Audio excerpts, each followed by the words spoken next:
வணக்கங்க. நான் உங்கள் இந்திரா சுந்தரம் பேசுகிறேன். இது என்னோட ஒரு சின்ன கருத்து. பெண்கள் ஏன் சமுதாயத்தை கண்டு பயப்படுறாங்கன்னு எனக்கு தெரியல. சமுதாயத்தை கண்டு நம்ம பயப்படணுங்கிற அவசியமே முதல்ல கிடையாது. ஏன்னா சமுதாயம் நாளைக்கு நமக்கு என்ன பண்ண போகுது? எதுவுமே பண்ண போகிறதில்ல. நம்மளோட சொந்த முயற்சியில் நம்ம வெளியில் வரணும். அது நம்மளோட தனித்திறமைகள் நமக்குள்ளே என்ன இருக்கோ அதை வெளியில் கொண்டு வந்து நம்ம அதில் சாதிச்சு காட்டணும். சமுதாயத்துக்கு பயந்து நம்ம பின்தங்கி இருந்தோம்னாலே சமுதாயம் நம்மளை கீழே இறக்கிரும்.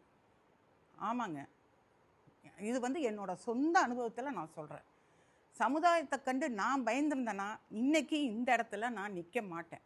எனக்குன்னு ஒரு பேரை உருவாக்கி இன்றைக்கி நான் நிற்கிறேன் அப்படின்னா அது என்னோட சொந்த முயற்சியில், என் தனிப்பட்ட முயற்சியில். இன்றைக்கி தற்கொலைகள் இதெல்லாம் நடக்குதுன்னா பெண்களோட தைரியம் இல்லாதனால தான்.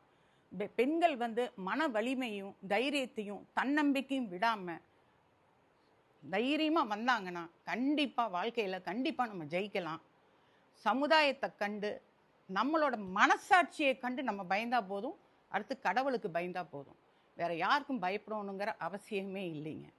நன்றிங்க.